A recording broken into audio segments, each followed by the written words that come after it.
on cross. It came out he brought his attorney to court. You know what? So what? He said he talked to his attorney prior to testifying and during the break. The witness denies that the subject matter was his testimony today. He said he met with Lally only once at the DA's office. He says he doesn't know if anyone took notes. He didn't see anybody taking notes. That's weird, you know. He said he turned something over to Tully during this meeting. Higgins said that at this meeting, he was shown photos of, I think he said, exterior of Fairview. He said he was shown a pile of papers and was told that they were going to be put into a different format. Are we to assume they're the text messages? I'm not sure. Higgins said he did fugitive apprehension, but that was not part of any Canton PD task force.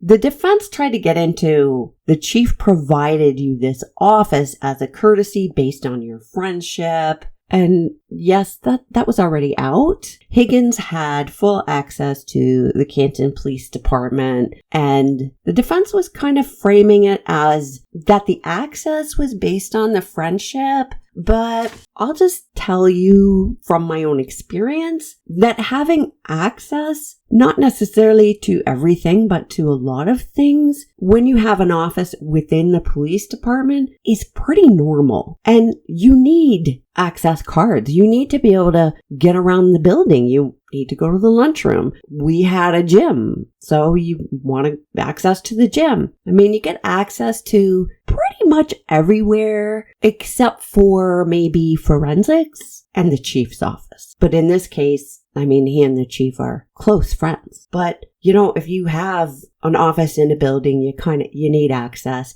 I don't know. It just seems pretty normal to me that he would have access. Higgins had his office in the Canton Police Department since about 2018, so a few years before January 2022. Currently, Higgins is assigned differently. They jump again to January 28th, 29th, and this time the defense brings up these funeral services. Brian Albert, Kevin Albert, Brian Higgins travel in the same social circles. And the defense says, well, you know, you're well connected in the law enforcement community. And there was a little back and forth, but the answer is yes. But you know what? That's not unusual either. I mean, maybe other jurisdictions are different, but there are certain bars where you know if you go to that bar, you're likely to run into somebody from work. Let's put it that way. And some places have like a police association where they have their own private venue and they all go after work, or they have events. So it's pretty normal to know a lot of people. And if you're on a small police force or in a small jurisdiction, you pretty much know everybody. It would be hard to not know pretty much everybody. And if you don't know everybody, even in a bigger jurisdiction, you know somebody else who knows the person.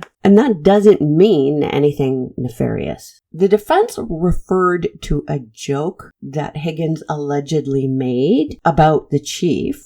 If you want to hide a body, Kenny Berkowitz is your man. And I did not catch when this was said, whether it was at the chief's retirement party, which means after the event, which means it's not that funny, right? Or if it was before John O'Keefe's death. I don't know. The defense suggested, you know, all these people you're connected to, you and them, you're connected to powerful people. Well, okay, maybe he is. It doesn't mean that all those powerful people are going to cover for him. Being connected to powerful people in itself doesn't mean much. The defense pointed out in previous testimony that Higgins said that in a 2-year period, Brian Albert and he socialized under 50 times. But you know what? That was just a 2-year period, and their relationship has been much longer. The defense got into this relationship with Eddie Hernandez. Higgins knew Hernandez before he knew Brian Albert, and the defense was trying to get this information out that Brian Albert and Eddie Hernandez got into a fight. It was at a Christmas thing, and then when the judge heard that it was 5 years before, then that wasn't allowed in. The defense pointed to prior statements, and he said, prior to your testimony in other proceedings. And Higgins says, yeah, I'm tracking. And the defense tried to bring out that Brian Albert has a reputation for fighting, and that Higgins said even the chief was a little afraid of Brian Albert, but the judge put a stop to this and it was stricken. He agreed he was close with Kevin Albert, professionally and personally. He was asked if he knows the family well, and his answer wasn't yes or no. He said, I know Kevin Albert and Brian Albert the best. They went back to what he was drinking, the Jameson and ginger. He's not sure what Brian Albert was drinking. They weren't drinking round for round at the hillside. Higgins thinks maybe Brian Albert had more to drink than Higgins did, but he wasn't really keeping track. And the defense said, so you drove to the waterfall after drinking 4 whiskeys. And the witness says he assumed that Brian Albert drove alone. They got into the kiss between Karen and Higgins. And the defense says it was a peck. And Higgins says, no, it was more than a friend. And the defense points out, well, you said it was a peck. And Higgins is like, no, I didn't. And so the defense points to the text where Karen says it was just a peck. And Higgins says, I agree. So now Higgins' response to this is to say, well, it's just a figure of speech. The defense brings up that there were texts between January 12th and January 28th between Higgins and Reed.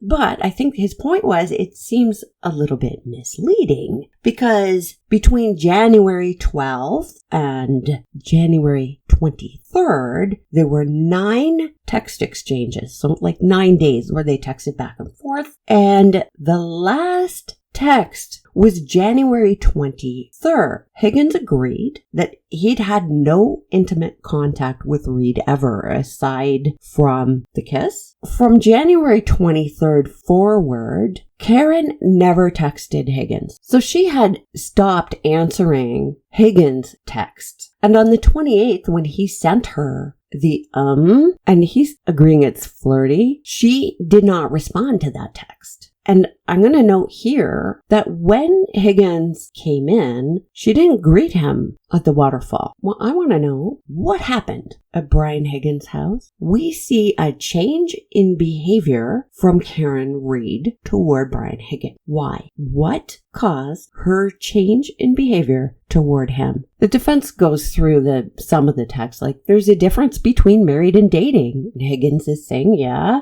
And how Karen said, I don't care about the other girl. And you know, if Karen Reed is this possessive, jealous maniac, why is she saying this? And Higgins tries to say, well, that's what she said, as if maybe she doesn't mean what she says. Well, look at, you're taking it seriously or you're not. You're going to say she means it or she doesn't. And the defense points out you were constantly asking for clarity and she wouldn't answer you. She would not clarify. And he agrees. The defense said you were attracted to her. And Higgins said, well, I wouldn't say attracted. Well, he texted her he wanted the real deal. So what the heck does that mean? The witness and the lawyer go back and forth, and he is saying he's trying to vet out what was going on. And the defense is saying, nah, you're interested. And Higgins blurts out, well, it's kind of hard to date someone if you have a boyfriend. You see, it's not Karen who thinks that John is in the way. It's Higgins. He agrees he's physically attracted to her, but not romantically. He's really insistent. And the defense is saying, were you sexually attracted to her? And he does not want to have it framed that way. And finally, he says, Yes. And the defense points out that Brian Higgins said, I want the real deal. And he asked him, what does the real deal mean? And Higgins says, well, it means a relationship. I'm going to play you a brief clip of an exchange between the witness and the defense. The real deal was what? What did you mean by I want the real deal? Like a relationship. What kind of relationship? A buddy-buddy relationship? You just want to go like... The same thing everybody wants, a real relationship. Like a romantic relationship, Mr. Higgins? It's possible. Right. And she was answering with things like, when you said, now what? She answered, I don't know. Correct? Yes, she did. When you asked, so now what? She answered, I'm sorry, when you said, so now what? She answered, now what? Correct? Well, I don't have it in front of me, so I can't agree with you. If I'd like to see what you're referring to. Well, you just read it about 10 minutes ago. Would you quarrel if... I know, but you're giving me portions of it. You were given portions of it by Mr. Lally as well. Okay. Right? Did you text something like, now what? And she responded something like, now what? I think on one occasion she did, yes. Okay. And you remember you just read a text where you texted, what do you want from me? And her responsive text was, I don't know. Correct? I think that was one of the texts. Again, with this theme of her being non-committal, one way or the other. Is that right? Well, that's not how I would interpret it as a theme, no. Well, didn't you just say she was non-committal? That was your word, not mine. I did, but as I told you, it's been a process of trying to suss it out and see what this was all about. Right. So the point is, she is non-committal all the way through. And at one point, Brian Higgins says, well, it's not one person who advances it, it's both. Exactly. And she wasn't. She wouldn't be clear about what she really wanted, or maybe the clarity was in the fact that she wasn't saying, yeah, let's go for it. At one point she said, it's not that she's unhappy per se, it's complicated. I mean, nothing's perfect. So for sure she was flirting, but she wouldn't commit. So what the heck happened at his house? The defense pointed out that at no time in any of these texts did she disparage John or was she angry toward him. No. And the defense asked him, are you familiar with the term ghosting you? She ghosted you. And he says, I wouldn't agree with that. And the defense says, she wouldn't respond to your texts, and that frustrated you. And Higgins says, no. But as of January 23rd, there were no more texts because she didn't respond. And the judge called lunch. Cross continued in the afternoon, and the defense brought out that the texts between Karen and Brian Higgins dwindled even prior to the 23rd. And Higgins said, yeah, they lagged. And the defense shows a text from Brian Higgins to Karen Reed that says, stranger. Well, you know what? Lally did not present that. It's interesting to me to watch this because where I am, a prosecutor would not get away with that. At the very top, did you read what you write in the blue bubbles starting at the top? Haha, stranger. And then what was the response from Miss Reed? Hey, I was at the Hilly all weekend. And what did you respond that way? I have not heard from you. And by the way, if you look at the next date down, what's the date underneath I have not heard from you? The 23rd. So this would have preceded the 23rd, correct? Yes. Okay. Then on the 23rd, and by the way, after you texted, I have not heard from you, she did not respond, correct? She did not respond. Then on the 23rd, she did respond with phone works, correct? In the arrows, like both ways. Okay. Yep. And then what did you text after that? I just said, thought you were all set. And how did she respond? She said, we're talking? No. So it's clear she is not flirting now. She's done with it. And he says he didn't read into it, but he sure read a lot into other things. The defense asked him if he discussed his interest in Reed with somebody else prior to January 29. It did come out that yes, he did. He insists that it was Karen who kissed him, and they moved to January 28th. He said he started drinking around 8 p.m. And when he and Brian Albert were at the hillside, the defense asked, did Brian Albert tell you that John was invited to Fairview? And Brian Higgins says no. He asked him, were there any texts between you and Brian Albert about who was at the waterfall? And his answer was, not that I recall. Did you notice any tension between Karen Reed and John O'Keefe? No. He said he drank while he was at the waterfall. He said after that he drove to Fairview.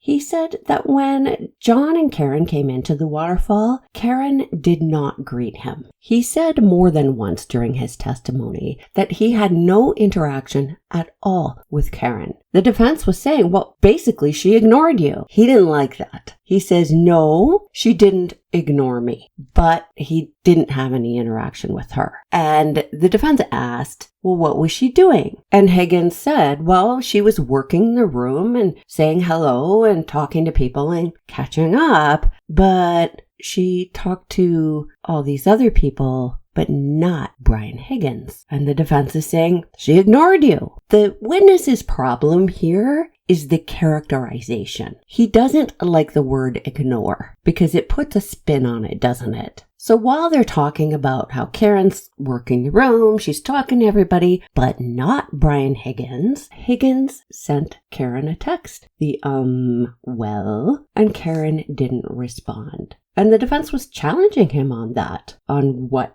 all that meant. It bothered you enough to send her a text that said, with 6 M's behind it. Okay. And, well, correct? Well, it wasn't like that. It was, well. That's it. Just, well, like a well in the ground. I think you know what I mean. Yeah, I think you do too, sir. You meant, well, when are you going to pay attention to me? No, that's not correct. Well, why are you ignoring me? It's not correct. Well, am I chopped liver? Objection. All right, that's sustained. Mr. Jackson, let's move on. Higgins said he was the first back to Fairview. He said he never discussed going to Fairview with John and didn't say goodbye to John. Ooh. Well, if he and John didn't talk about going back to Fairview, then why would Brian Higgins text him at 12:20 as if he expected him? Why's that? The defense said, did you text Karen Reed? Are you coming? And the answer was no, just John. They went over the whole thing with the Jeep again. And Higgins said, yep, he swept the driveway with the plow, explained again how he parked by the mailbox and how his back end was at the mailbox, but not blocking the driveway. And the defense asked about the plow. Was it a straight plow or was it sort of on the side? And they clarified that it was straight. And he asked what Brian was doing when they went in the house. And again, he said he and Brian Albert went and looked at photos. Doesn't say where. He asked,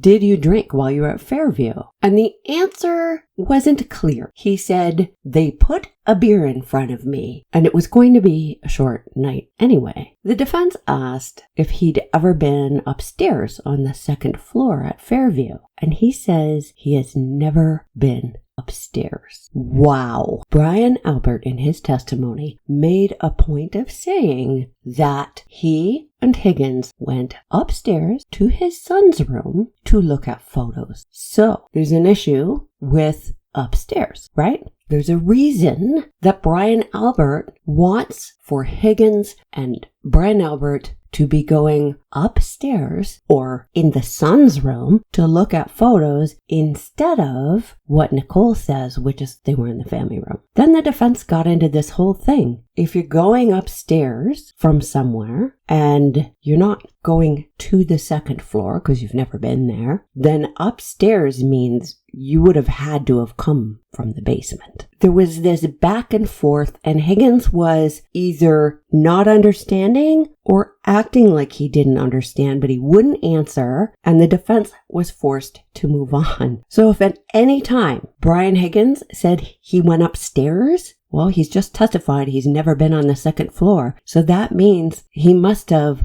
come upstairs from the basement. The defense says to him, at the Albert home, there's a weight room, right? And Higgins says yes. And he's seen it. He's been in there. He's been in the basement. But his testimony earlier in the day was that he'd only been to the Albert house twice, and once was for an outside party, and the other time was to drop something off. So when was he in the basement to see the weight room? The defense brought out that in previous testimony, Higgins said that a tall, dark-haired male came into the house and that it was in reference to somebody's brother. And that person had a brief conversation with the females at the table and it was quick. So they go back and forth about this. And it turns out, yes, he previously testified to this. He's now saying he doesn't know what time frame that was that this person came in. It also came out that he didn't tell the police this. And this morning, he testified to one of the females being picked up.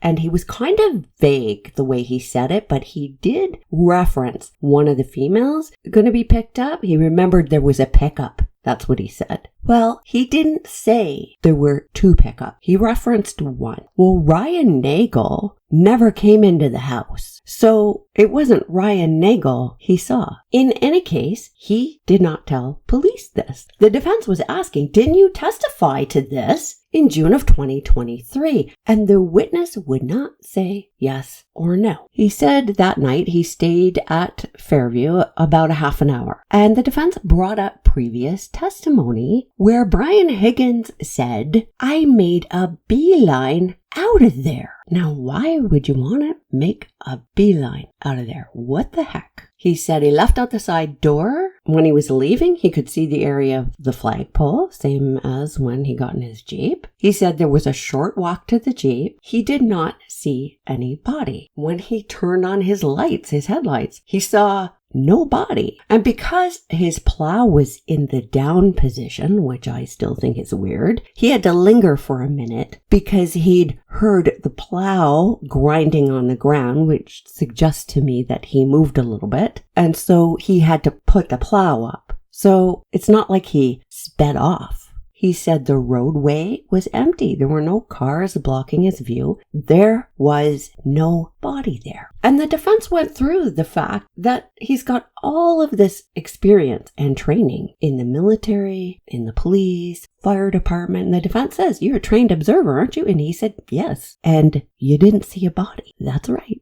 The defense asked, why did you go to Canton PD that night or that early morning, so after he left Fairview? And he says it was to move vehicles. And the defense brought up that in his February 3rd, 2022 interview, Higgins had said the reason he went back to the police department was to fulfill administrative duties. And then again, during the grand jury testimony, he said he went back to do administration. And today, in response to this, Higgins said, well, moving the vehicles was administration. And the defense asked him, why didn't you move the vehicle when you were there? And he doesn't really have a solid answer. And the defense suggests you weren't there to perform administrative duties. And Higgins says, I was moving vehicles. It's on video.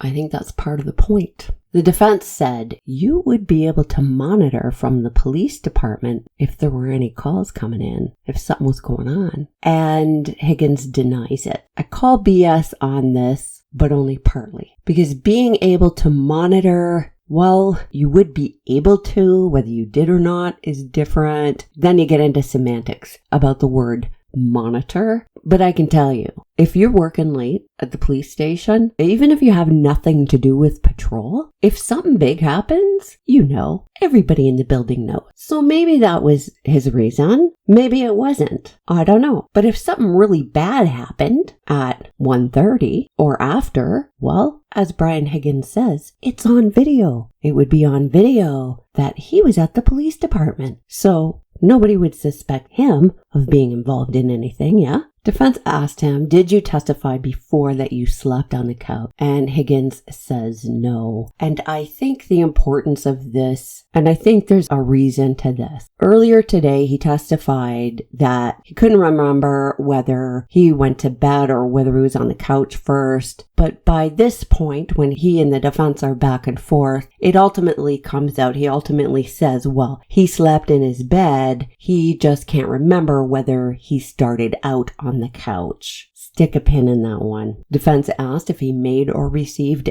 any phone calls, and he says no. Well, what about the calls to Brian Albert? He had previously testified and agreed that he keeps his phone by his bedside. He doesn't sleep with it or anything. His previous testimony is that he doesn't go on social media, doesn't use all that stuff. His previous testimony that it was a phone call from the chief of police who woke him up. But phone records show phone calls between Brian Higgins and Brian Albert. And Higgins says, I have no recollection of phone calls. So the defense shows him phone records. Well, it turns out he's seen these phone records before, so he's going to maintain this story. At 2:22 a.m., Brian Albert called Brian Higgins. At 2:22:52 a.m., Brian Higgins calls Brian Albert back. And the witness's answer was, that's what the records say. Okay, Shonda. Higgins denies this call. So the defense brings out previous testimony that Brian Higgins said it was probably a butt dial. Well, the phone is on the bedside table, according to Higgins. And I think that's why he threw in maybe he fell asleep on the couch and then moved to his bed, because if he fell asleep on the couch and his phone was in his pocket, somebody might believe a butt dial. But isn't it interesting how Brian Albert and Brian Higgins butt dial each other at the same time, within minutes of each other? So the defense goes through the whole thing. You've got an iPhone, yes. And here's the process of making a call. You need a passcode or your Face ID. Then you have to navigate to the phone app. Then you have to actually push a button to make a call. So pretty hard to butt dial. And you'd actually have to also butt hang up. Well, in spite of this, the witness insists he did not make any call. Defense brings up his previous testimony where he said he did call back. Brian Higgins says, I did not have a conversation. Oh boy. I did not have sexual relations with that woman. In his previous testimony, he'd said it's possible someone picked up on the other end and didn't, and nobody said anything, so I hung up.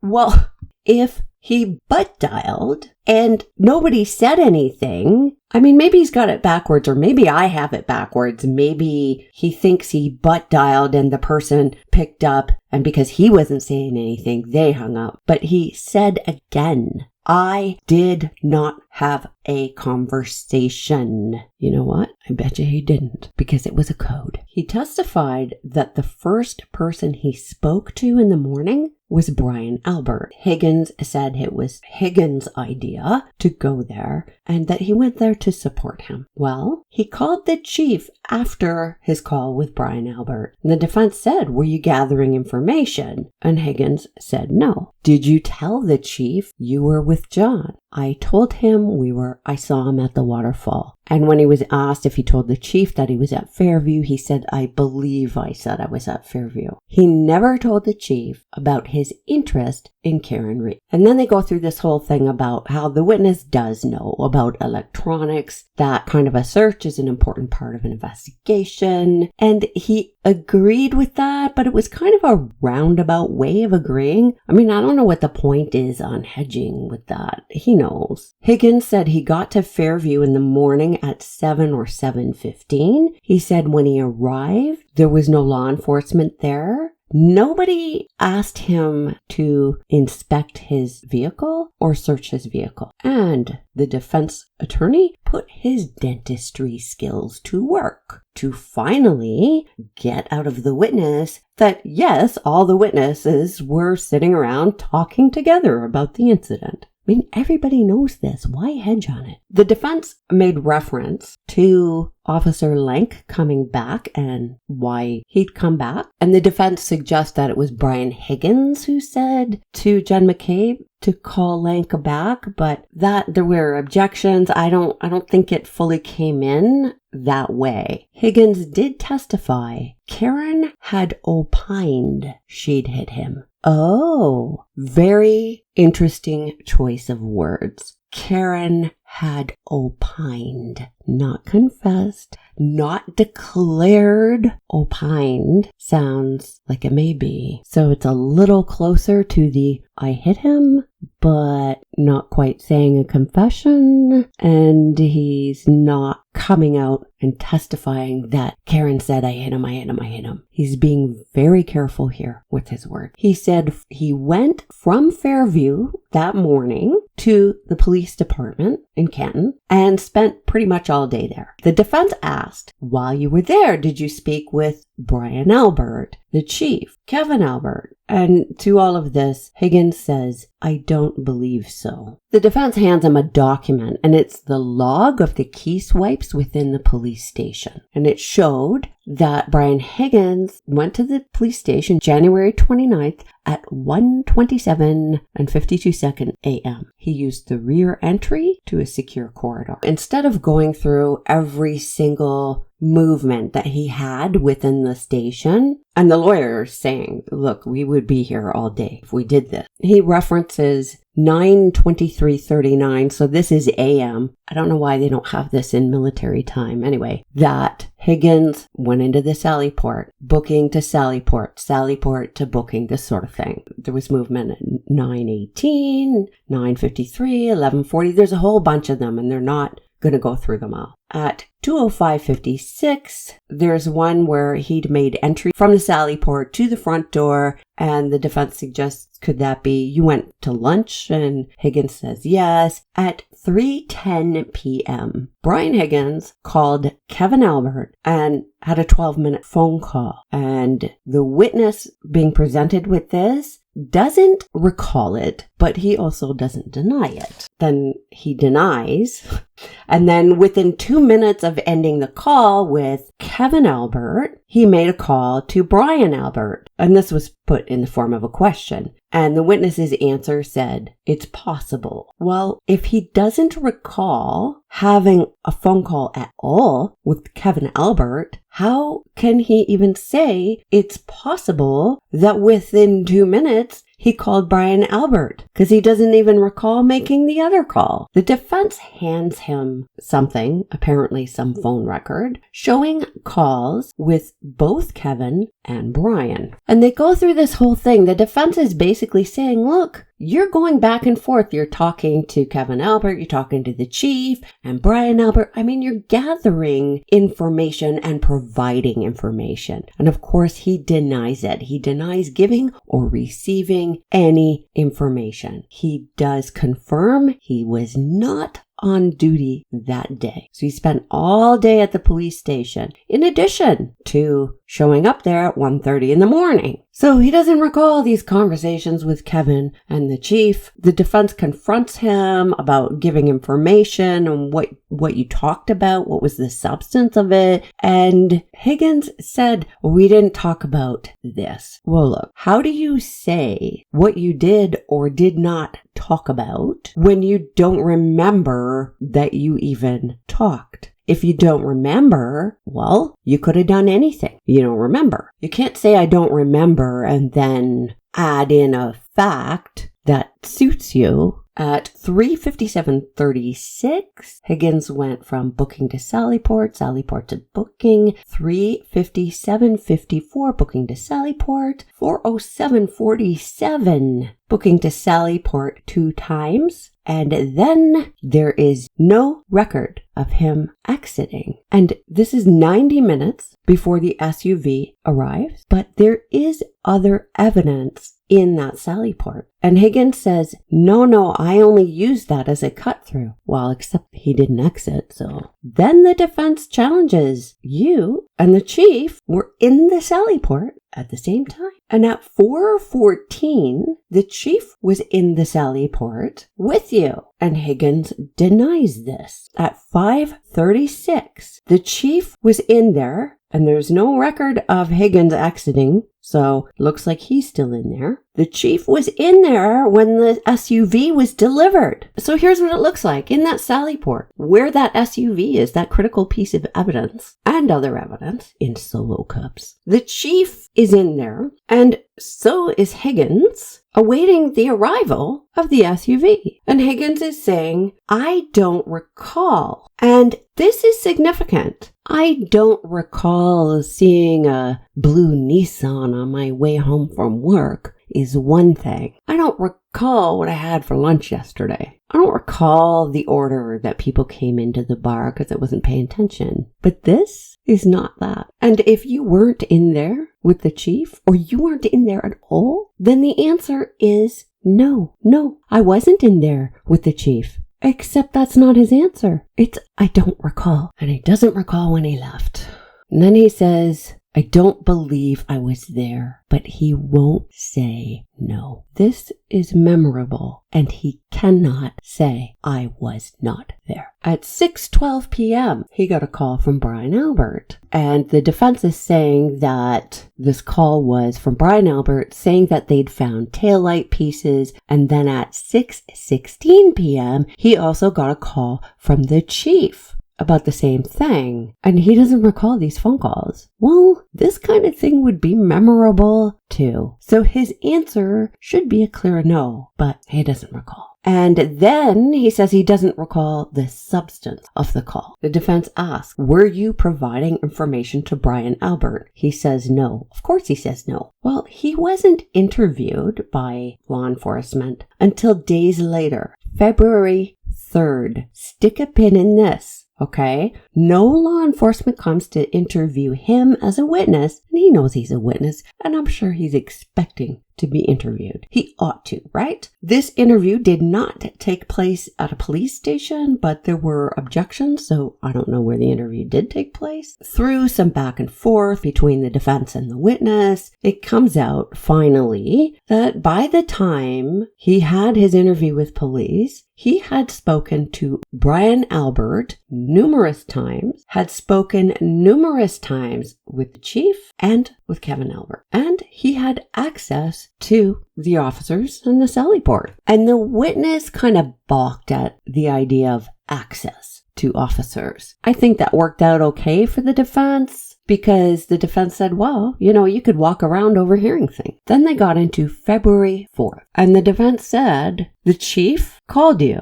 and told you that he personally found taillights. What? Oh my gosh. And channeling his inner Clinton, Brian Higgins says, I don't recall being in the Sally Port with Chief Berkowitz. Oh boy. I'm going to play you a clip here. And I also want to play the witness's explanation, because his explanation does actually make sense. At some point on February 4th, Chief Berkowitz called you to personally inform you that he had personally found taillight at 34 Fairview. Is that right? He did tell me that, yes. And to be clear, that's the same Ken Berkowitz that you were with in the Sally Port. I don't recall being in the Sally Port with him, no. Right. What did you do with that information when you learned from Chief Berkowitz that he personally saw a taillight piece as he drove by? I didn't do anything with the information. Did you call Brian Albert? No, Brian Albert called me. You were asked a specific question in the other proceeding in June of 2023, correct? I don't know if it was a specific question. I was asked a series of questions on how the phone calls came in. That's what I was asked. And your answer was, it's 100% probable that I told him about that, meaning I told Brian Albert about my conversation with Ken Berkowitz, correct? It's possible. Was that your statement or not? It was my statement then, but I've thought about it, yes. And you've changed your statement somehow? I don't know if I changed my statement, but I think the way the phone calls came in is Brian Albert told me, you're not going to believe what was found on the front lawn. And then I believe Ken Berkowitz told me he found the the tail light, and I'm referring to the tail light from the both of them. I didn't provide any information to anybody. Well, information was provided to me. What you actually said was it's 100% probable that I told him about that. Yes, 100%. I'm not hiding that fact. But you're asking me if I recollect specifically. I know I called him after Objection, that Your Honor. call. All right, so too many facts. Go slow. Sure. You said, yes, 100%, correct? In that testimony, I did, yes. And then in that testimony, you went on to say, I'm not hiding that fact. But you're asking me if I recollect specifically, correct? I don't have it in front of me. That's what you're telling me. You went on to say, I know I called him after that phone call, correct? I don't know. And you went on to say, if that's when Chief Berkowitz told me listen, I didn't do anything wrong in this, end quote. That was your statement. Objection. Prior hearing, correct? So I'm going to strike the end. Your Honor, may I? Yes. You said you don't recall that entire testimony, right? Not that portion, but I know I was asked about how the phone calls came in and what was said. Do you think it would refresh your recollection to see a transcript of your answer? Is this it right here? That's it. I'm going to read it. May I? Yes. Thank you.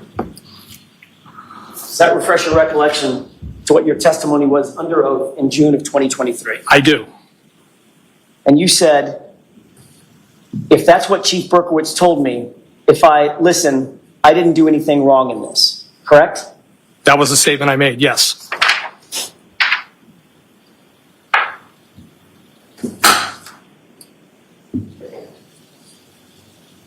Why did you say, listen, I didn't do anything wrong in this? Objection. Why'd you say that? Because I felt they were being accusatory, and I was trying to explain what was going on. And what I had said over that was, I believe what I said, something to the effect, I can't be 100% positive. And then when I went on to say, it's probable. But I felt like they were being accusatory, and I was trying to explain how the phone calls came in. I've had time to reflect about it after that, since that testimony. And that information about the taillight that was found was provided by each person. I didn't provide any information to anybody. Next question. Thank you.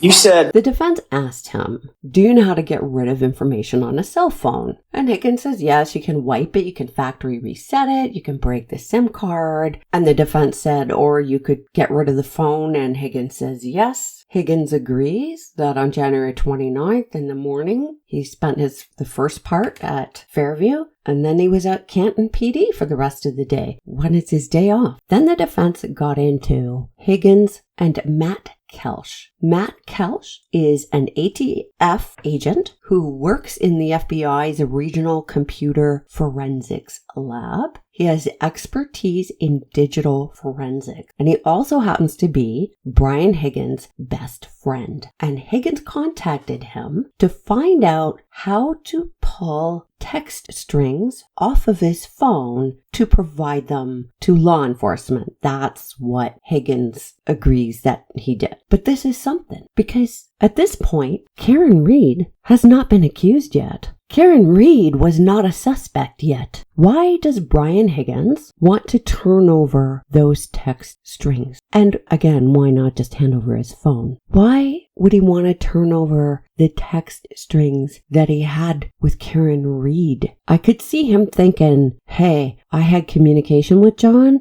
I'm going to turn these over. But it turns out he wasn't having a lot of communication with John except for the 12:20 a.m. call when he texted John saying, you coming, when he didn't know John was coming, when no one told him that John had any intention of coming. And the defense didn't bring it up that this is a preemptive strike against Karen Reed. At that point, she was the girlfriend of the victim. She was a distraught loved one. She wasn't a suspect. And whatever you believe that she did or didn't say at the scene, the officers who were at the scene obviously didn't think that she was confessing and didn't think that there was any reason to keep her didn't think there was any reason to treat her as anything other than a distraught loved one. But that also goes against some people having this huge conspiracy theory involving so many officials. I keep saying, and I'm gonna keep saying, there was no department-wide or statewide conspiracy that involved, entire police departments and all this jazz. There were some people involved in a cover-up. Yes, there were. And do some of them happen to be powerful people? That's what it's looking like. But that doesn't mean that everybody is guilty. If the conspiracy was so massive as to include the entire Canton Police Department, well, then why did the officers at the scene let her go? The defense pretty much accused Higgins of trying to make sure that law enforcement didn't get all of the info on his phone. And you know what? I agree. I think this was preemptive action here on Brian Higgins' part. Because if they get everything from his phone, they're going to get locations, they're going to get other texts. I mean, who knows, right? Who knows what else is on there? We'll never know. So cherry picking what he's going to hand over to law enforcement is about more than pointing the finger at Karen Reed. It's more than that. It's also about making sure they don't bother to look any further. Brian Higgins went to the kiosk at the FBI, the Digital Forensics Office. He hooked up his phone to a machine there. That's how he described it. And the defense doesn't know what it's called, so they just called it a machine. And the defense said, you were using federal resources for personal gain when you were not involved in this investigation. Then there was an objection, a sidebar. The jury was sent out, and then they bring in Brian Higgins' lawyer, William Connolly. Jackson has to explain to Connolly what he's going to ask and what he's saying. And he said, Brian Higgins utilized federal resources for personal gain so he could, as a witness in no official capacity, download selective information to give law enforcement so he could later destroy his phone. Well, Connolly goes off to talk to Brian Higgins. Brian Higgins comes back. The jury's brought back in. Brian Higgins agrees the phone was hooked up to the machine. Jackson asks him, are you aware you can't use federal resources like that? And Higgins says no, he was not aware. There were a lot of objections and back and forth as Jackson tries to get a question out as to whether or not he was successful. Ultimately, he was. The information was turned over. Jackson was sure to use the word, the information you selected. And the testimony was that Matt showed Higgins how to take off the text strings, how to use the machine, and Brian used the machine to do that. So, we can't even get Matt in to say that he did it, so that he could testify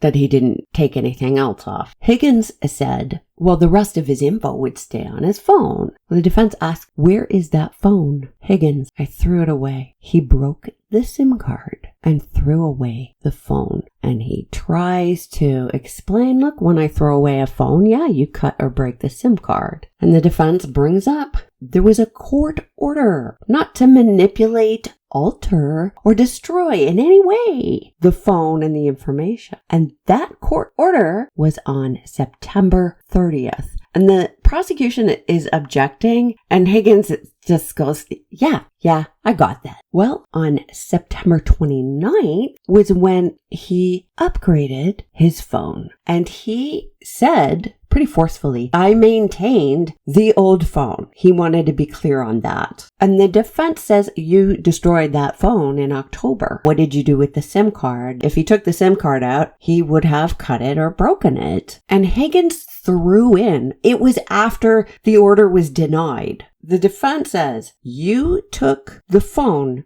to a military base, threw the SIM card, the broken or cut SIM card, in one dumpster and the phone in another. The prosecution objects. The judge stops him and ends the day. And you know, it's interesting he takes it to a military base because average John Doe isn't going to the military bases to dumpster dive. He doesn't just toss it in his household garbage even separately. No, he takes it to a military base. This is after he's gone through so much effort to not hand over the phone. Well, you tell me there's nothing on there that he's worried about. And that was it for today. Trust your gut. I'll see you in the comments.